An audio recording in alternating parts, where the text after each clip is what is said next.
Para mitra tani yang terhormat, berikut ini saya akan membagikan atau menge-share ya, berbagi kepada kita semuanya bagaimana membuat pembukuan usaha tani terpadu dengan buku kas harian atau cash flow ya. Dan di sini kita akan memakai aplikasi Excel ya untuk membantu para petani supaya dalam pembukuannya bisa lebih mudah ya, lebih mudah lagi dibandingkan apabila para petani menggunakan buku besar ya, seperti itu. Baiklah, di sini sudah saya share mengenai aplikasi Excel ya. Jadi yang pertama yang harus diperhatikan bagaimana cara membuat buku kas harian atau cash flow ya. Yang mana yang pertama kita ketahui bahwa untuk membuat buku kas harian ya, itu kita ada sekitar 5 kolom ya. Yaitu yang pertama adalah tanggal, kemudian keterangan,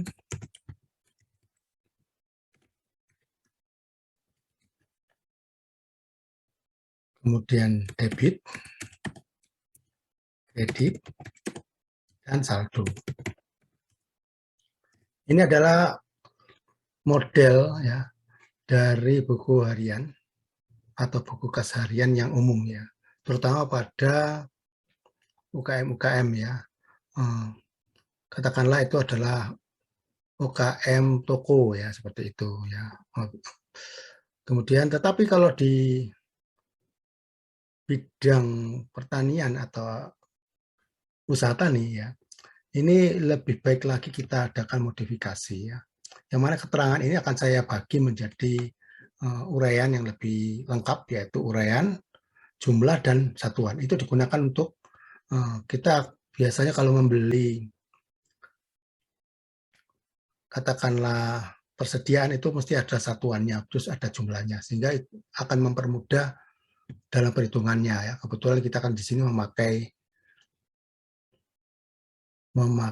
Excel ya. Oke, yang pertama kita buat keterangan ya, kemudian tanggal ya, keterangan kemudian kita taruh atas, kemudian di sini kita masukkan yang namanya uraian ya. Jadi dalam keterangan itu kita bisa uraikan, kemudian kita buat berapa sih jumlahnya, kemudian harga satuannya berapa. Kemudian setelah itu kita akan membuat kolom debit atau uang masuk, kemudian juga uang keluar, terakhir adalah saldo. Kemudian ini kita akan jadikan kolom yang tepat ya, seperti uraian ini mungkin lebih lebar lagi ya, uraian lebih lebar lagi. Kemudian keterangan ini membawai uraian jumlah dan harga satuan ya. Harga satuannya, maka dari ini kita bisa merger, kita match ya, sudah menjadi satu ya. Kemudian setelah itu bentuk tanggal ya. Nah, sebelum tanggal, sesudah tanggal itu mungkin bisa masukkan akunnya di sini, akun atau referensi ya. Ya, kemudian kita jadikan satu ini ya, kita merge and center, kemudian kita tengahkan, akun juga kita merge and center, kita tengahkan.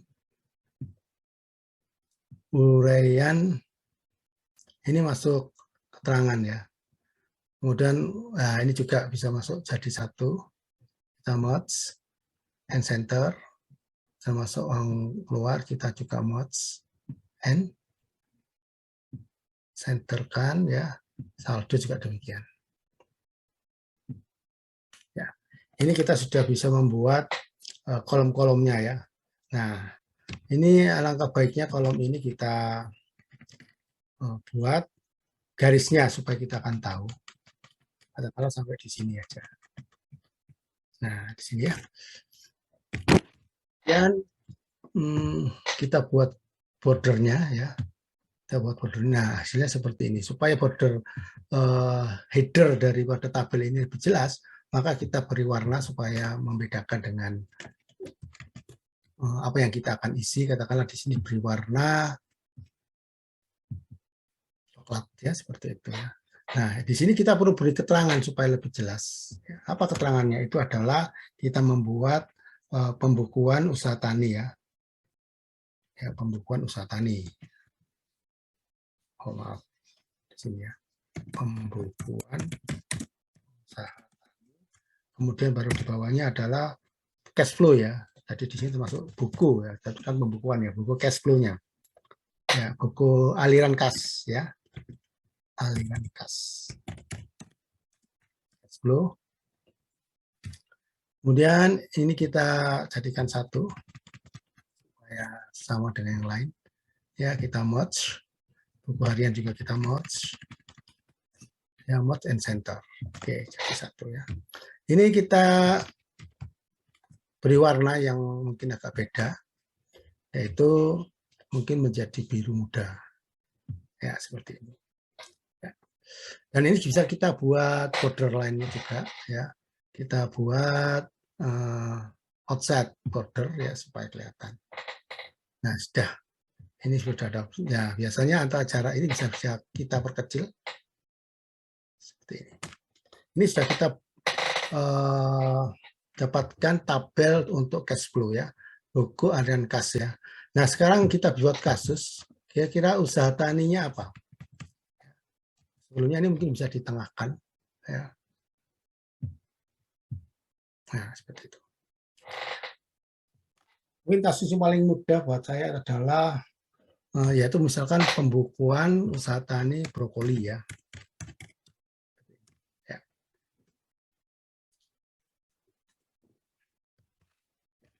Nah, di sini ya parameter tani ya. Apabila membeli, menjual atau apapun yang berhubungan dengan kas, maka semuanya dimasukkan dalam cash flow ini ya. Karena tadi sudah saya jelaskan bahwa pembukuan itu yang paling penting adalah mencatat semuanya ya, yang kita sebut dengan buku catatan atau pembukuan. Ya. Yang meliputi semua akun di sini. Ini di sini meliputi semua akun yang nanti akan dijadikan neraca, laporan neraca dan laporan laba rugi. Ya. Oke, misalkan ya, kita itu akan memulai suatu usaha, biasanya kita memerlukan modal usaha. Ya, modal usaha, dan modal usaha biasanya kita ambil dari bank. Ya. Katakanlah saya itu mempunyai uang di bank itu 10 juta. Ya. Nah, untuk memulai suatu usaha, saya akan ambil dari uang saya di bank itu 5 juta untuk saya masukkan dalam kas saya di dalam rumah. Yang kita sebut dengan modal awal ya. Modal awal. Ya, jumlahnya karena di sini semuanya adalah karena awal ya, di sini bisa saja langsung aja uang masuk ya di sini 5 juta misalkan. Nah, 5 juta. Kemudian uang di bank berarti tadinya kan 10 juta. Dikurangi dengan saya ambil 5 juta, akhirnya menjadi uang di bank atau bank ya, uang bank. Uang yang berada di bank ya. Itu adalah tinggal 5 juta. Wah, ini ada kelebihan satu ya. Ya, supaya jelas ya, maka kita pakai satuannya adalah koma ya. Ini koma itu biasanya koma style, biasanya merupakan bentuk akunting ya, di sini akunting ya. Angka satuan ini juga biasanya akunting ya, sini. Kesatuan. Oke. Nah, cara menghitungnya ya di sini saldo. Jadi untuk modal awal katakanlah kita memulai suatu usaha itu pada tanggal 1 Juli ya. 1 Juni misalkan ya. Atau katakanlah 1 Juli ya, 1 Juli ya. Maaf. Biasanya kita pakai bentuk lain 1 Juli. 2021 ya. Kemudian uang masuk sekitar 5 juta, maka saldonya menjadi 5 juta. Ya, ini ya. Nah, kemudian dari uang awal berarti uang kita itu sebenarnya di dalam uang tas maupun di bank semuanya jumlahnya adalah 10 juta ya. Jadi 5 tambah 5. Jadi saldo ini ditambah dengan uang masuk. Maka rumusnya adalah saldo ini ditambah uang masuk. Berarti 10 juta. Seperti itu. Ya. Tapi biasanya cara menghitungnya tidak langsung saldo ditambah uang masuk, tapi saldo ditambah uang masuk dikurangi uang keluar. Kalau ada uang keluar ya, kebetulan di sini kan uang masuk saja. Maka rumus ini bisa kita sempurnakan menjadi minus uang keluar H11. Seperti ini ya.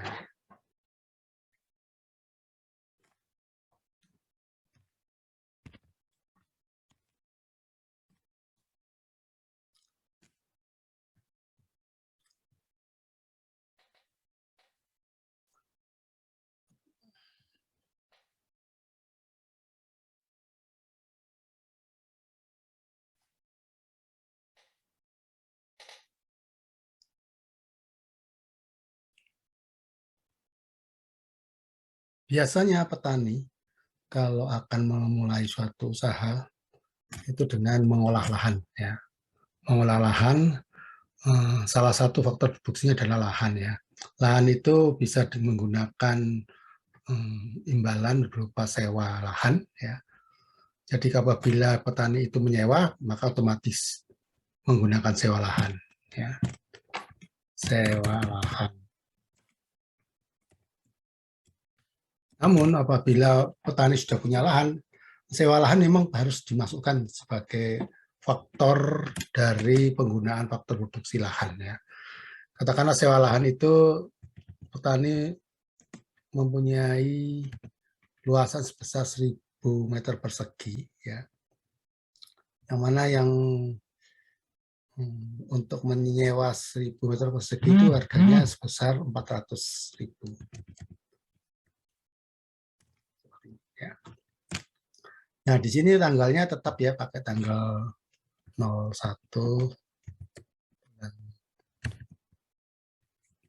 Juli ya. Juga 01 bulan Juli.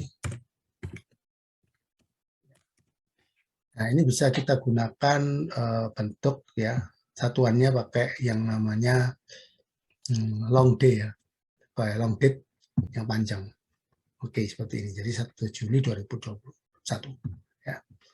Ini tadi kan berarti ya setelah adanya penyewaan lahan maka harus dikurangi 10 juta, harus dikurangi 400.000. Maka ini bisa kita kopikan ya, rumus di atas bisa kopikan ke atas ya. Jadi 10 juta kan 5 juta tambah 5 juta ya di sini. Di sini kan tadi sudah 5 juta ya. Ya ini sebenarnya bisa juga diganti sama dengan 5 juta di sini ya. Nah di sini bisa kita rubah menjadi 10 juta ya, sama dengan yang tadi. Berarti ini bisa kita copy sampai ke bawah supaya kita tidak membuat rumus ya di Excel ya. Namun demikian kalau ini belum diisi, maka apabila diberikan rumus, maka saldonya muncul angka seperti ini ya. Nah ini harus dihilangkan atau bagaimana cara supaya menghilangkan kalau tidak ada nilai pada uang masuk dan uang keluar. Kalau tidak ada nilai uang masuk dan keluar, maka saldo juga tidak ada ya. Nah untuk itu kita bisa memodifikasi rumus ini dengan cara rumus ya jika ya uang masuk ini kosong ya dan uang keluar ini kosong, maka saldo juga kosong. Bila tidak, maka harus dihitung sesuai dengan nilainya ya. Maka rumusnya seperti ini ya. Sama dengan jika tadi kan Pak Indra katakan jika ya. Jika ya. Uang masuk dan uang keluar itu kosong ya. Berarti ada kata-kata dan. Berarti kita tambahi logikanya ya, dan untuk juga G 12 sama dengan kosong berarti pakai tanda petik 2 gini ya. Kemudian uang keluar juga kosong, sama dengan kosong ya, tutup. Kemudian pakai tanda titik koma, maka kosong juga isinya ya, kosong. Ya. Terus titik koma seperti ini. Ya. Artinya ini bisa dilihat ya. If jika G12 itu kosong nih, G12 ini kosong. Di sini ya, katakan di sini ya. G12 itu kosong dan H12 kosong, maka ini ya ditulis kosong di sini, harus kosong semuanya. Tetapi kalau tidak, maksudnya kalau tidak itu artinya salah satu ini ada isinya seperti 400.000 ini ya, maka di sini harus harus tertulis 9.600.000 ya. Oke, kita enter. Ya, oke. Di sini ada kata-kata perlu dikoreksi ya, kemudian sudah dikoreksi sama Excel, berarti di sini ada kurang tanda kurung ya. Kita tekan yes. Ya, seperti itu. Nah, di sini kan masih belum ada jikanya ya, maka ini dikopikan. Dikopikan menjadi ke bawah. Nah, ini kosong ya. Jadi kalau ini diisi, maka dia akan mengisi dengan perhitungan 9 saldo ditambah uang masuk dikurangi uang keluar seperti itu ya. Jadi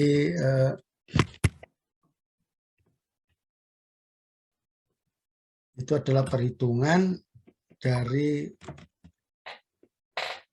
apa itu namanya uang kas ya, kas aliran kas ya, cash flow ya seperti itu ya.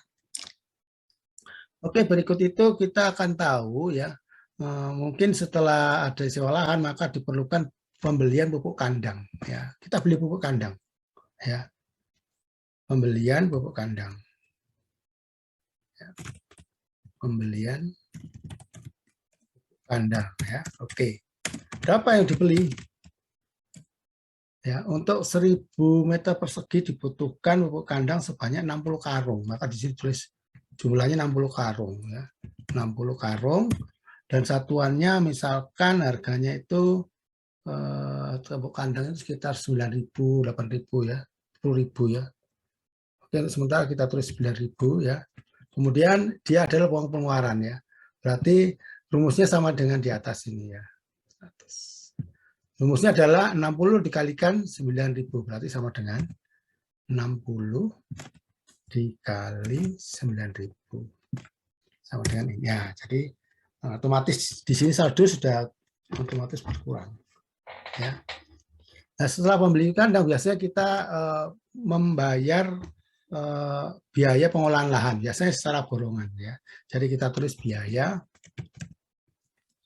pengolahan tanah. Ya. Ini karena borongan jadi langsung 1 unit. Ya, borongan ya. Nah, 1 unit di sini bisa kita tulis 1 unit di sini 1 ya. Borongannya berapa? Katakanlah borongan itu antara 300.000 400.000 ya, kita ambil aja 350.000. Masuk di mana uang masuk uang keluar? Kalau masuk uang keluar di sini dikasih rumus sama dengan yang tadi ya, sama dengan 1 dikalikan harga satuannya. Nah, jadi tinggal 8.700 seperti itu ya. Nah, setelah itu penanaman ya, saya begitu ya. Penanaman itu biasanya dilakukan setelah pengolahan ya. Untuk penanaman maka petani brokoli akan membeli bibit ya, jadi pembelian bibit brokoli ya. Untuk 1.000 meter persegi itu dibutuhkan sekitar 3.500 bibit ya, yang mana harganya sekitar antara 200 rupiah ya per bibit ya, atau kita katakanlah pakai 250 ya, 250. Terus ini masuk uang keluar ya, berarti ini di sini saya copy aja dari sini, dari atas saya copy. Nah, seperti itu. Kemudian setelah pembelian bibit berarti perlu yang namanya biaya tanam. Ya, biaya tanam itu biasanya dikerjakan oleh laki-laki perempuan ya. Biasanya kalau penanaman itu biasanya umumnya adalah wanita ya. Jadi di sini adalah biaya tanam. Ya, tanam itu bisa dari dalam keluarga, bisa dari luar keluarga ya. Biasanya memerlukan sekitar 3 orang ya. Oke, sementara kita tulis untuk biaya tanam dari luar keluarga sebesar 2 orang ya, perempuan, wanita ya. Itu satu harinya 30.000 ya. Terus biaya tanam juga untuk karena ada biaya dari dalam keluarga ya, tenaga kerja dalam keluarga, maka biasanya 3 ya, jadi nanti tambah 1 orang ya. Harganya kita hargai juga sama dengan keluarga itu ya. Dia masuk uang keluar ya, maka dari itu di sini kita copy rumusnya sama. Seperti itu. Oke. Demikian seterusnya ya, sampai dengan ada biaya penyiangan ya, kemudian biaya sulaman, biasanya kalau tanam ada biaya sulam ya. Kemudian waktu penyemprotan, biasanya pemupukan, ada biaya beli pupuk dan sebagainya, ada penyemprotan ya, hama kalau nanti kalau ada penyemprotan ya, kalau ada hama bisa beli obat-obatan. Kemudian beli mulsa plastik dan sebagainya ya. Oke, ini hanya sebagai contoh, katakanlah pembeliannya bisa katakanlah di sini belinya tanggal 5 bulan 7 2001 ya. Nah, seperti itu. Kemudian ini juga sama bulan 5 bulan 7 tahun 2001 ya. Kemudian bibit misalkan kita belinya setelah setengah bulan ya. Katakanlah 23 bulan 7 tahun 2001. Ya, tanggal 2 kemudian setelah beli bibit brokoli, maka biasanya adakan penanaman sekitar mungkin 3 hari lagi atau berapa hari lagi ya. Katakanlah tanggal 25 bulan 07 tahun 2000. Nah, di sini yang belum terisi adalah apa? Akunnya ya. Ini seperti kita ketahui akun itu bisa berupa kas ya. Kas. Ya. Kemudian di sini juga berupa kas dan bank ya. Kas ada bank juga. Kemudian kalau yang sewa itu kita sebut dengan sewa akunnya. Kalau pembelian ya biasanya kita sebut dengan persediaan atau material.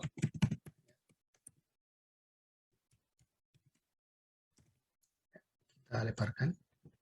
Kemudian untuk pembelian biaya pengolahan tanah itu biasanya kita dengan biaya. Pembelian pupuk juga disebut persediaan. Ini biaya, biaya. Ini juga biaya. Ya. Ini tanggalnya tanggal 25 juga ya. Oke. Ini ada suatu contoh ya yang bisa saya buatkan pada para petani ya. Nanti selanjutnya pada tanggal berapa dia beli atau penjual ya, kita masukkan di sini ya. Di sini saya ambilkan buku aliran kas yang sudah saya buat sebelumnya seperti ini. Coba dilihat para petani ya, para mitra tani di sini tanggal 5 Juli biaya pengolahan ya, kemudian beli bibit, terus ya hama penyakit, tanam, pupuk ya semuanya ada di uang keluar ya, karena semuanya adalah biaya. Kemudian yang terakhir adalah persediaan yang berupa persediaan itu kalau ini persediaan dalam rangka input, kalau ini persediaan dalam rangka output ya. Berarti ada sekitar 8, ada 2 kali panen ya. Sebenarnya panen itu bisa berkali-kali ya, tapi di sini saya berikan contoh 2 kali saja supaya pakai contoh karena brokoli itu bisa sampai panennya berulang-ulang ya, bisa sampai 1 bulan ya, setiap minggu ya. Mungkin sekitar 200 kilo misalkan seperti itu ya. Tapi supaya mempermudahkan saya buat 2 kali saja ya. Nah, di sini menjadi uang masuk ya, karena di sini uang apa termasuk penjualan ya, uang masuk, sehingga totalnya di sini total uang masuk adalah 19 juta, 5 juta, dan di sini adalah saldonya. Ini bisa kita lihat ya, caranya coba dilihat di sini ya. Nah, ini masih kurang yang penambahan ya, istilahnya itu berapa sih total untuk uang masuk ya. Berarti di sini kita tinggal klik sum ya. Nah, otomatis sum G10 sampai 29 seluruhnya ya. Berarti di sini adalah total masuknya, uang masuk. Kemudian di sini juga diberikan sum ya. Ya, tapi di sini kosong ya, lebih baik dimasukkan juga di sini. Ya. Nah, saldonya yaitu perhitungan dari uang masuk dikurangi uang keluar ya. Dalam arti nanti saldo di sini harus sama dengan yang terakhir di sini ya. Misalkan di sini sama dengan 10.000 juta dikurangi 2.250.000. Berarti jumlahnya sama 7.445.000 ya. Oke, di sini kita kasih order ya. Order ini ya bisa kita kasih warna. Misalkan warnanya biru. Nah, supaya jelas ya. Jadi ini jumlahnya harus sama dengan saldo yang terakhir di sini. Katakanlah di sini nanti akan ada biaya beli mulsa ya. Mulsa apa tuh namanya? Plastik untuk pengolahan ya. Kan ada biasanya pengolahan pakai mulsa ya. Itu katakanlah beli mulsanya itu 1 roll ya. Mulsa plastiknya 1 roll. Plastik 1 roll ya. 1 roll di ini harganya sekitar kalau tidak salah ya sekitar 500 ribuan ya, supaya ya saya tulis 500 ribu ya. Nah, ini kan 7 kan berubah 7 195 dan juga 175. Jadi kalau ini sama berarti ini benar perhitungannya ya. Oke, ini tadi dari sheet 1 sudah saya buatkan ya. Kemudian dari sheet ini, dari buku kas harian ini bisa dibuat. Yang pertama adalah neracanya ya, neraca ini ya. Jadi kas tadi di sini ada kas. Nah, kas ini masuk di sana ya. Kas dan bank masuk kas ya, karena dia uang yang current yang mudah diambil ya. Kemudian ada persediaan masuk di sini. Kebetulan piutang tidak ada ya, bisa dihilangkan ini ya. Sedep persediaan ada tadi di sini, contohnya persediaan adalah pupuk ya, ini masuk persediaan ya, termasuk panen juga masuk persediaan ya. Kemudian setelah ini terjadi maka diharapkan nanti jumlah aktiva dan pasiva ini harus sama ya, harus sama. Kemudian laba rugi ya, berarti laba ruginya adalah di sini hanya penerimaan ya, penjualan ini sekitar 9.900.000 ya. Kemudian dikurangi ya 9.900 dikurangi biaya 4.100.000 ya, 80 ya. Di sini diperhatikan ya, laba tunai itu adalah laba yang betul-betul yang dikeluarkan oleh petani ya, betul-betul yang dikeluarkan petani yang sebenarnya ya, yang dikeluarkan. Tapi ada juga laba total ya. Laba yang biaya itu disimpan ya, dimasukkan laba ya, biaya itu disimpan dimasukkan laba. Contoh biaya untuk sewa lahan ini yang warnanya apa namanya,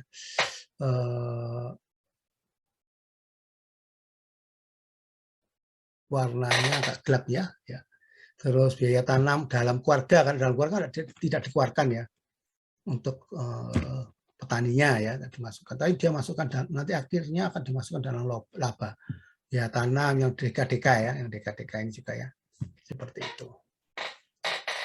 Nah, begitulah yang paling penting yang perlu diperhatikan adalah membuat aliran kas ya harian seperti ini. Oke, demikian dari saya. Bagaimana membuat buku kas harian atau cash flow dari usaha tani brokoli ya. Semoga apa yang kita diskusikan sekarang ini memberikan manfaat, memberikan insight yang baru pada para petani, mitra tani ya. dan bisa dimanfaatkan dengan baik ya. Dan itu harapan saya.